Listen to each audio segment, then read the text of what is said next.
students, welcome you all in your subject Social Science. Today we are going to start a new chapter Mauryan Age, Chandragupta and Emperor Ashoka. तो देखो मौर्य थे उसमें बहुत से अच्छे अच्छे राजा हो गए बट उसमें चंद्रगुप्त और एम्पेरियर अशोका वो दो फेमस है।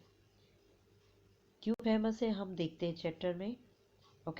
और अशोका के आगे एम्पेरियर क्यों लगा है, सम्राट अशोक। तो ऐसे क्यों बोला जाता है, सम्राट किसे बोलते हैं। देखो किंग और एम्पेरियर उनमें थोड़ा फर्क है। किंग का जो एरिया होता है वो थोड़ा छोटा होता है और जिन्होंने बहुत बड़े एरिया पे राज करते हैं तो उसे एम्पेरियर बोलते हैं, जिनका एम्पायर बड़ा होता है। Let's see. As it was Sunday, all the children of the society gathered in the ground to play cricket. देखो संडे होता है तो सब लोगों का शेड्यूल अलग ही होता है, तो सब लोग उनके जो फ्रेंड्स थे वो सब क्रिकेट में इकट्ठा हुए। Bhavya and Jalp form team. Bhavya और जल्प ने टीम डिसाइड किए। Coin was toss to decide bowling and batting. फिर ऐसे टॉस करते हैं, पता है ना सबको। जो कॉइन होता है उसमें हेड या टेल करते हैं, फिर डिसाइड होता है कि कौन बॉलिंग करेगा कौन बैटिंग करेगा। Jalp said heads. The coin felt on the ground and it was held. तो जल्प ने हेल्ड बोला और जैसे कॉइन उछाला गया और ग्राउंड पे पड़ा तो हेड निकला। दैट मीन्स जल्प को जो डिसाइड करना है वो करेंगे, मतलब उनको बैटिंग करनी है तो बैटिंग, बॉलिंग करनी है तो बॉलिंग, क्योंकि उन्होंने जो बोला वो निकला, इसलिए उनका चांस पहले है। So Jalp asked for batting. तो जल्प ने बैटिंग के लिए बोला। Hetans asked where do we find lion figure on the coin. तो उन्होंने बोला कि चलो हमने हेड दिया ऐसे बोल दिया, पर लायन का फिगर कॉइन में कहाँ होता है। Bhavya explain to him the lion figure on the coin is heads. हम जो हेड्स बोलते हैं वही तो है लायन का head part. This coin figure has been engraved on the huge pillar of Sarnath. ये जो आप देख रहे हो ना लायन का, वो सारनाथ का जो बड़ा पिलर है उसका, उसमें एनग्राव्ड मतलब कि वो बोलते हैं ना शिल्प, ऐसे बनाया हुआ ये पूरा एक फिगर है, ये उसका स्टैचू इसमें लगाया है। This pillar was built by Emperor Ashoka of Maurya dynasty. तो जो मौर्य डायनेस्टी थी, मौर्य के पूरे कुल की बात हो रही है, तो उसमें जो सम्राट अशोक थे उन्होंने ये बनवाया था। India has recognise it has national symbol, जिसे हम नेशनल एम्बलम भी बोलते हैं। तो भारत ने उसे एक हमारे देश का एक सिंबल ऐसे रिप्रेजेंट किया है। Maurya dynasty founder and ruler. चलो अब देखते हैं हम Maurya dynasty.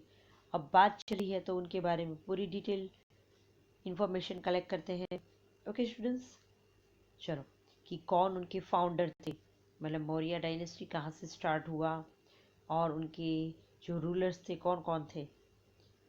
Chandragupta Maurya, founder of Maurya dynasty, बराबर। और उनका टाइम क्या था, 321 BC, वहाँ पर मतलब बिफोर क्राइस्ट, टू 297 BC, बराबर ना। मतलब आप समझते हैं कि जो BC होता है उसमें उल्टा होता है, ये तो आपको पता ही है, फिर भी आपको ड्रॉ करके समझाती हूँ। देखो जैसे कि ये जो टाइमलाइन है, बराबर, यहाँ पे मान लो कि जीसस का बॉर्न हुआ, तब से हम लोग एनो डोमिनी, तब से हमारा ये जो हम बोलते हैं वो स्टार्ट हुआ। एनो डोमिनी 2000, अभी 21 हुआ, मतलब कि जीसस के बॉर्न का कितना ईयर हो गया आफ्टर हिज बॉर्न, 2021। अब ये जो मौर्य चंद्रगुप्त मौर्य है उसका टाइम क्या था, तो क्या बोला है 321। तो देखो यहाँ से हम उल्टा स्टार्ट करेंगे, तो हम यहाँ पे 1 2 3 ऐसे करेंगे। तो मान लो कि 300 यहाँ पे है, बराबर, यहाँ से स्टार्ट हुआ, तो फिर वो जो उनका टाइम है वो तो ऐसे ही जाएगा ना, पीछे तो नहीं जाएगा। ओके, तो मतलब यहाँ से शुरू होके यहाँ तक उनका टाइम हुआ, इसीलिए ये ऐसे होता है कि 321 से 297, क्योंकि यहाँ पे तो कम कम होता जाता है, राइट। अब समझ में आया। तो that is before Christ time. Time line समझ में आ गई। तो हमेशा जो बीसी होता है वो हमेशा उल्टा होता है, तो ये मत समझना कि ऐसे कैसे होता है। ओके, तो क्या कह रहे हैं कि चंद्रगुप्त पहले फाउंडर थे, उन्होंने मौर्य एम्पायर की स्थापना की।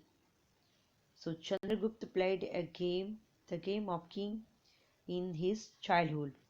His skill was noticed by Acharya Vishnugupta, and he was trained by him in Shastra and Shastra.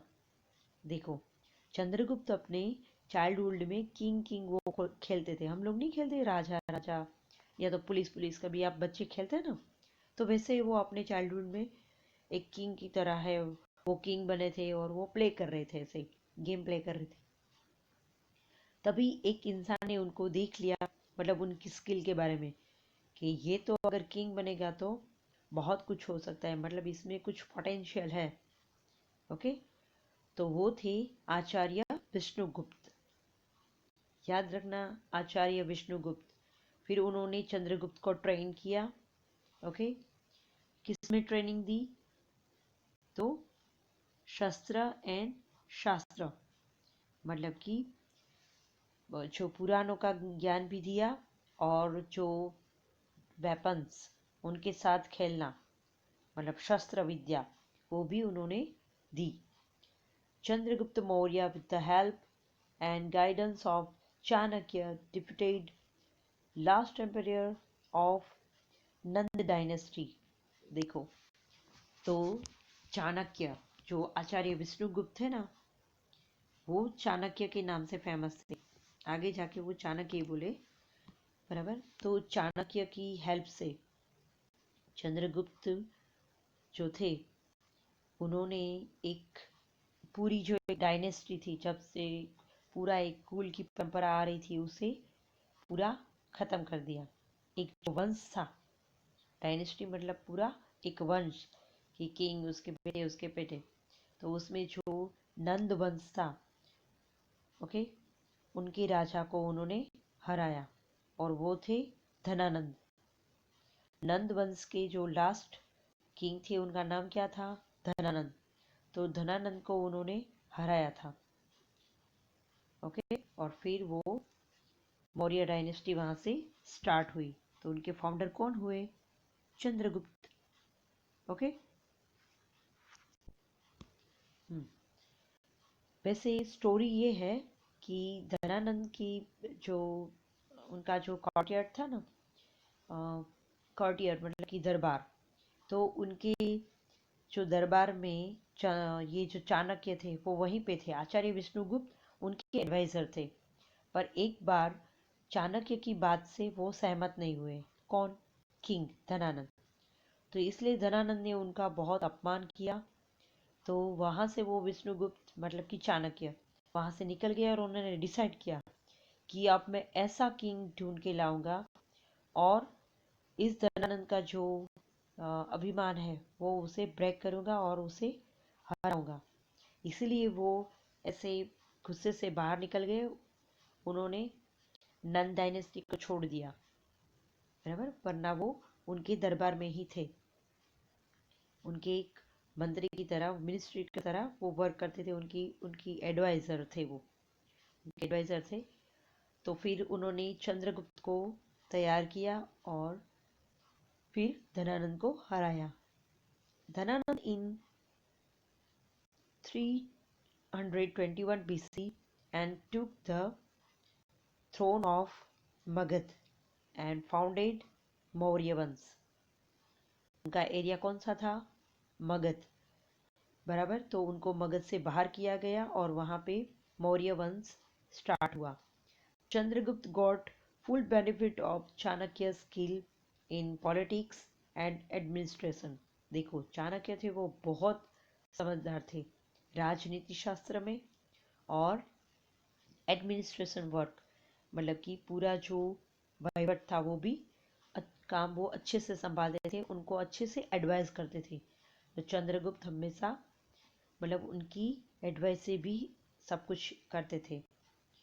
From अर्थशास्त्र written by Chanakya we get information about the okay,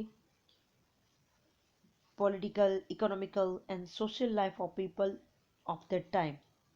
Chanakya की एक लिखी हुई बुक है अर्थशास्त्र, जिससे हमें ये इंफॉर्मेशन मिलती है कि जो मौर्य एम्पायर थे उस टाइम पे सबकी जो राजकीय, आर्थिक और सामाजिक लाइफ कैसी थी उस टाइम की, वो सब इंफॉर्मेशन हमें उसमें से मिलती है। याद रखना, चंद्रगुप्त की चाणक्य की कौन सी बुक फेमस थी? अर्थशास्त्र, जो उन्होंने लिखी थी। अभी भी इकोनॉमिक्स में वही बुक सब फॉलो करते हैं। Okay, Chanakya's diplomatic guidance played a very important role in Chandragupta achievement. बराबर, चंद्रगुप्त की अचीवमेंट में चाणक्य की जो डिप्लोमेटिक गाइडेंस, देखो सही टाइम पे अच्छे से डिसीजन लेके कुछ करना वो बहुत अच्छा होता है। किस टाइम पे आपको क्या डिसीजन लेना है, और फिर ये तो एक किंग थे, पूरा एम्पायर उनके हाथ में था, तो सब कैसे मैनेज करना वो सब उनकी गाइडेंस से बहुत अच्छे से वो करते थे। और चंद्रगुप्त की अब तक की जो अचीवमेंट मतलब कि किंग की मेन अचीवमेंट क्या होती है कि आसपास का एरिया अपने अंडर में करें, तो उसमें चाणक्य की सलाह थी वो बहुत इम्पोर्टेंट थी। Chandragupta conquered 4 territories: Kabul, Kandahar, okay, Herat and Baluchistan. देखो कितना बड़ा एरिया, ये जो मैं नाम बोल रही हूँ ना वो भी इंडिया के बाहर के, आउट ऑफ कंट्री है, बराबर। इंडिया के आसपास के जो देश है उनकी भाग है काबुल, कांधार, हेरत एंड बलूचिस्तान, ये सब उन्होंने जीता था।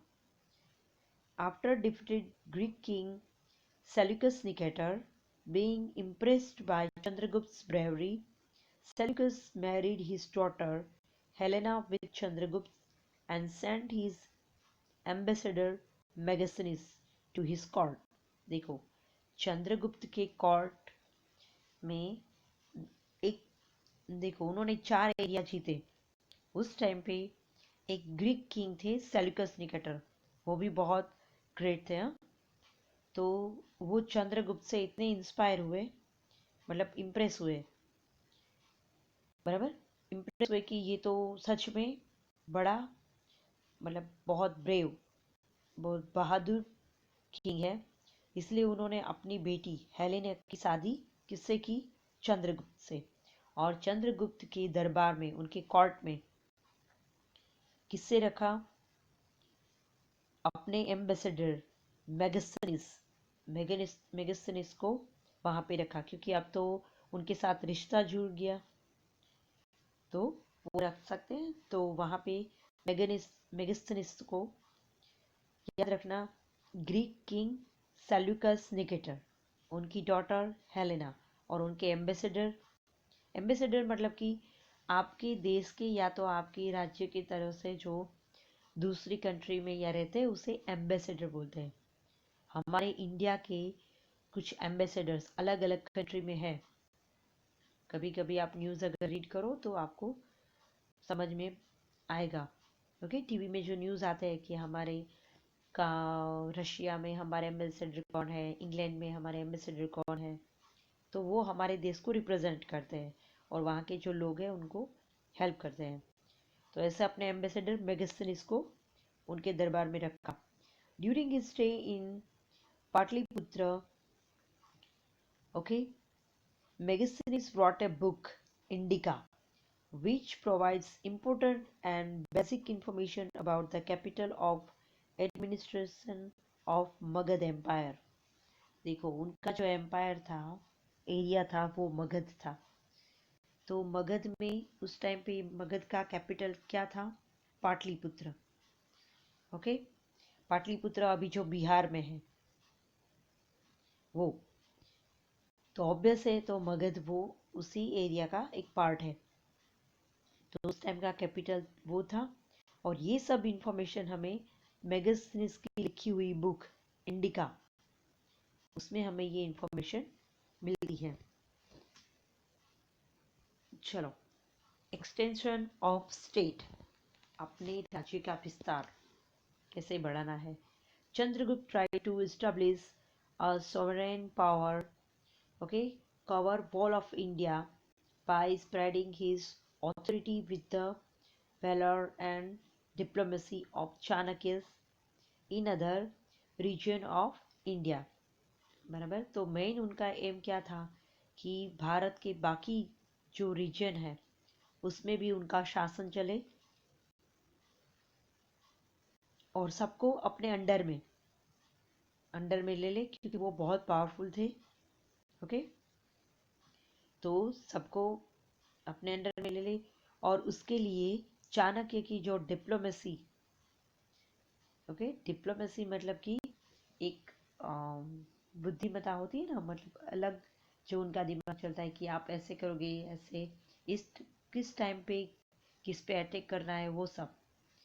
तो वो उनकी जो आइडियाज़ वो सब थे, वो फॉलो करके वो ऐसा सोचते थे कि भारत के बाकी प्रांत उनके अंडर में आ जाए, और उन्हें ऐसे किया भी था। He ruled in north from Afghanistan, Peshawar, Kandahar to Bengal in east।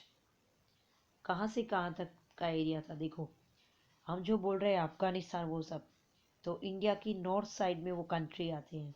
वहाँ से लेके बंगाल मतलब कि हमारा ईस्ट एरिया, तो मतलब नॉर्थ से ईस्ट तक। ओके, नॉर्थ ईस्ट कॉर्नर तो उनके अंडर में ऐसे आ गया, आप समझ सकते हो। Okay, and east, he extended his power even in western India also। पश्चिमी एरिया पे भी उन्होंने अपना राज जमाया था। It is stated in some of sources that he had his rule even in Saurashtra also। देखो, तो कुछ ऐसे जो सोर्सेस है उससे हमें पता लगता है कि सौराष्ट्र मतलब कि हमारा गुजरात का एक पार्ट, वहाँ पे उनका राज था। और उसका बेस्ट एग्जांपल अगर आपको चाहिए, मेन सोर्स, तो वो है हमारे गुजरात में जूनागढ़ में अशोका की लिखी हुई, ओके, मैन्युस्क्रिप्ट, जो हम बोलते हैं ना इंस्क्रिप्शन, जो स्टोन में लिखी जाती थी, वो इंस्क्रिप्शन, वो कहाँ पे है? जूनागढ़ में। तो वहाँ पे है, इसका मतलब कि अशोक का यहाँ पे भी, मतलब कि मौर्य डायनेस्टी यहाँ पे पहुंची थी सौराष्ट्र तक। He had appointed Pushpagupta Vysya Mitra and it's governor. देखो, पुष्पगुप्त वैश्व अमात्य, उनके जो, देखो किंग होते हैं उनके अंडर में जो लोग होते हैं अलग अलग, अमात्य मतलब उनके मंत्री, उस टाइम पे उनको अमात्य बोला जाता था। तो जो पुष्पगुप्त वैश्य थे वो वहाँ पे उन्होंने अपने एक मिनिस्टर को, गवर्नर मतलब कि एक वहाँ के गवर्नर, एज ए गवर्नर उन्हें वहाँ पे अपॉइंट किया था। उन्होंने क्या किया था वो इम्पोर्टेंट है। Pushyagupta constructed Sudarshan lake by constructing, okay, dams on the river flowing from Girnar mountain in Girinagar, Junagadh in Saurashtra. तो जूनागढ़ में उन्होंने एक रिवर के ऊपर, वो रिवर का नाम है सुवर्ण सिक्ता नदी, बराबर। वहाँ पे उन्होंने डैम बनवाया था, किसने? पुष्यगुप्त ने। और वो कौन थे? चंद्रगुप्त के एक मिनिस्टर थे, बराबर। तो वहां पे उन्होंने एक डैम बनवाया था, सुदर्शन लेक, सुदर्शन तड़ाव। तो वो उन्होंने बनाया था। अभी तो वो प्रेजेंट टाइम में वो अभी कहीं पे आपको दिखेगा नहीं, क्योंकि उसके ऊपर बहुत कुछ बन गया है। Okay, so Konkan, Karnataka, Maharashtra and other region of southern India were also part of the Magadha empire. देखो, हमारे मतलब उन्होंने ईस्ट, वेस्ट और साउथ किसी को नहीं छोड़ा है, सब अपने अंडर में ले लिया था। कोंकण मतलब क्या होता है कि गोवा का जो पार्ट है, okay. Karnataka, Maharashtra and other region of southern India were also part of the Magadha empire. Open next page. ये देखो, आपको दिख रहे हैं ये जो मैप में आप देख रहे हो, जो स्पेशल इंडिकेट किए हुए प्लेसेस हैं, ओके, वो चंद्रगुप्त मतलब उस वहां पे मौर्य एम्पायर था। मतलब वो बहुत ब्रेव थे, ओके, पावरफुल एक किंग थे, इसलिए इतना एरिया उन्होंने कवर किया था। In the north west the territories up to western Gandhara were also under the authority of Chandragupta. मतलब गांधार, जिसे अब हम अफगानिस्तान बोलते हैं, वहां से लेके पूरा जो नॉर्थ वेस्ट पार्ट, वो सब उन्होंने अपने अंडर में ले लिया था। Okay, and thus the sovereignty of Maurya Empire was practiced all over India। तो ऐसे ही सब जगह पे उनका राज था। समझ में आया कि ये सब जो आप देख रहे हैं प्लेस, ठीक से देखिए, जो रेड पार्ट्स हैं, the place where achieves have been found, बराबर, उन्होंने अचीव किए थे। एंड जो ट्राइंगल है वो इम्पोर्टेंट टाउन है, क्योंकि वो उनकी कैपिटल है, जैसे कि पाटलिपुत्र आप देख रहे हो। ओके, यहाँ पे देखो, here Pataliputra, the capital of Maurya empire in Chandragupta time. Okay, और ये सब आप देख रहे हैं, लुम्बिनी, कुशी, वो आप वर्ड आपने सुना है, प्लेस जो बौद्ध से रिलेटेड है, राइट। तो ये सब जो गिरनार वहाँ का एरिया, वहाँ पे उन्होंने एक लेक बनवाया था। ओके, चलो, सुदर्शन लेक, वहाँ पे डैम बनवाया था ताकि सब लोगों को पानी यूज हो सके। Open next page. So Chandragupta spent the last time of his life with the Jain Muni, okay, Bhadrabahu, in Shravan Belgoda of Mysore, now Karnataka। देखो, श्रवण बेलगोड़ा का एक जो अभी जो है प्लेस, जो कर्नाटका है, कर्नाटका में है, ओके। तो वहाँ पे लास्ट टाइम वो उन्होंने मतलब कि जब सब लोग बोलते हैं ना कि कुछ टाइम के बाद हम लोग संन्यास लेते हैं, सब कुछ छोड़ देते हैं, तो वैसे ही चंद्रगुप्त ने भी किया। तो वो जैन मुनि थे, भद्रबाहु, उनसे वो इंस्पायर हुए थे और उन्होंने सब कुछ मतलब छोड़ दिया, और वो अपनी जो लाइफ का एंड पार्ट था, मतलब एंड तक, डेथ होने तक वो श्रवण बेलगोड़ा में रहे। He died in 297 BC। वो हमने पहले से ही टाइम देख लिया था, right.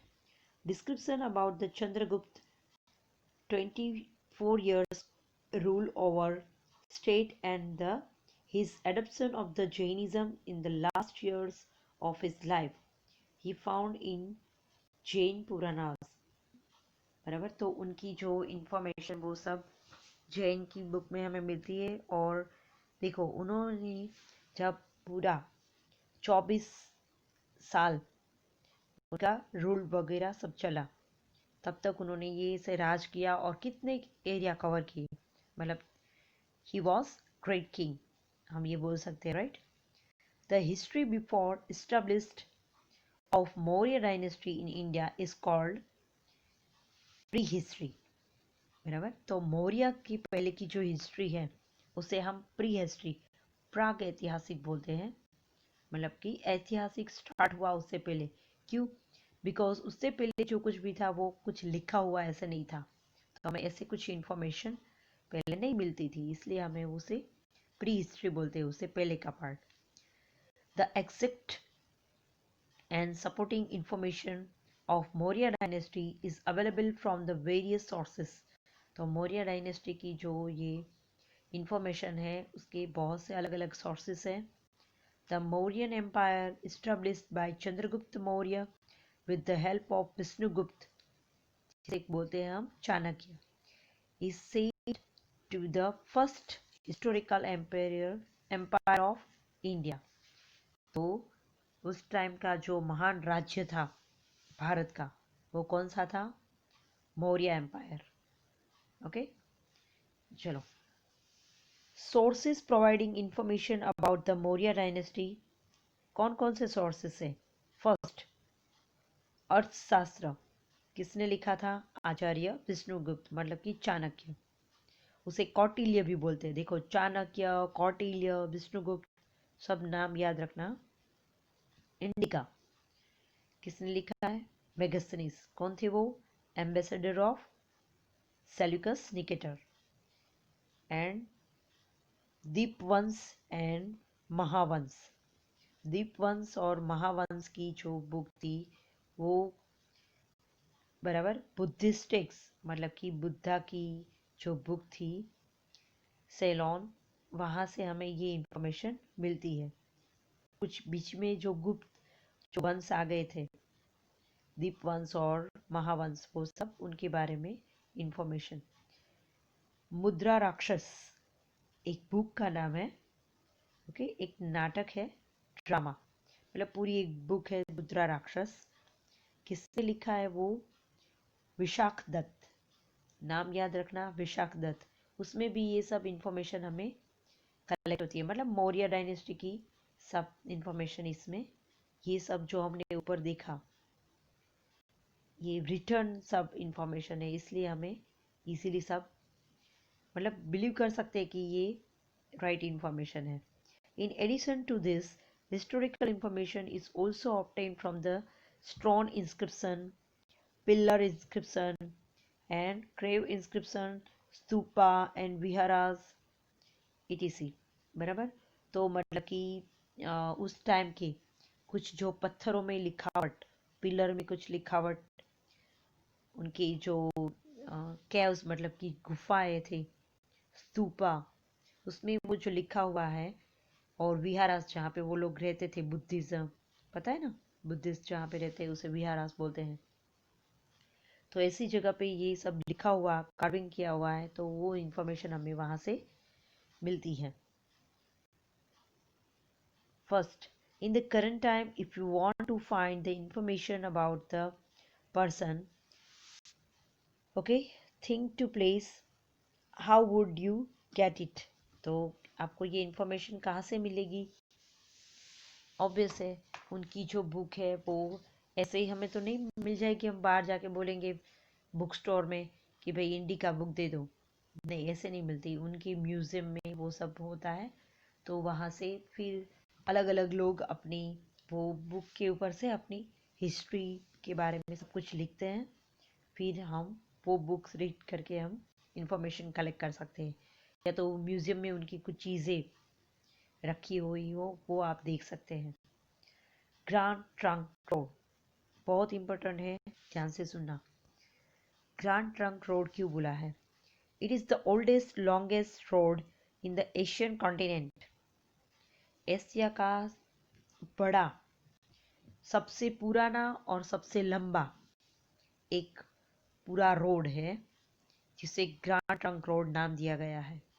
This road was at first constructed at the time of Chandragupta Maurya. Chandragupta Maurya के टाइम पे ये बनाया गया था। It use to connect, okay, किसे कनेक्ट करते थे? तो Tamralipti, okay, Tamralipti with Taxila and the Taxila with the central Asia. दोनों को जोड़ने का काम करते थे ये ग्रैंड ट्रंक रोड। ओके, क्योंकि जो तक्षशिला है अभी आप देख रहे हो वो भी पाकिस्तान के पार्ट में है, बराबर।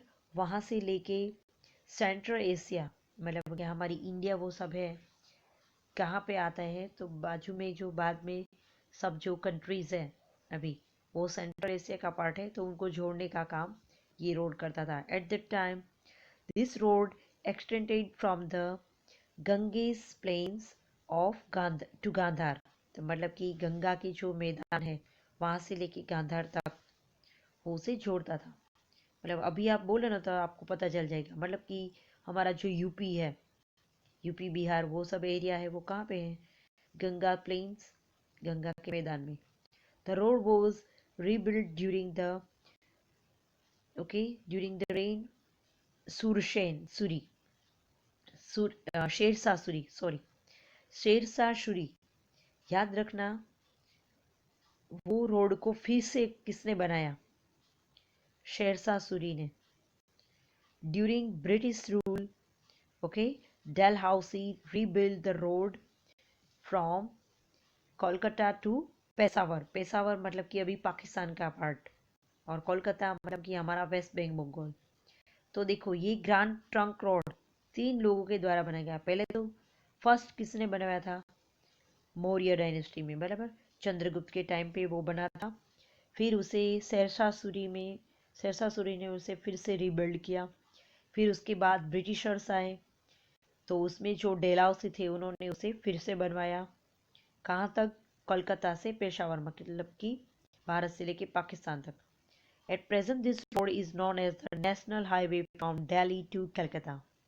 तो अभी पेशावर हमारे पार्ट में ही है, राइट, तो अभी वो पाकिस्तान में है।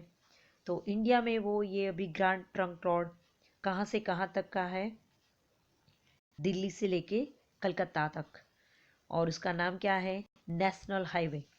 ओके, तो हमारा अभी वो नेशनल हाईवे के नाम से जाना जाता है, Delhi to Calcutta. Okay, road की बात हो रही है। तो ये था पूरा चंद्रगुप्त मौर्य के बारे में। अभी है बिंदुसार, तो मौर्य एम्पायर के दूसरे किंग, पर उसके बारे में हम नेक्स्ट वीडियो में सीखेंगे। Okay students, thank you.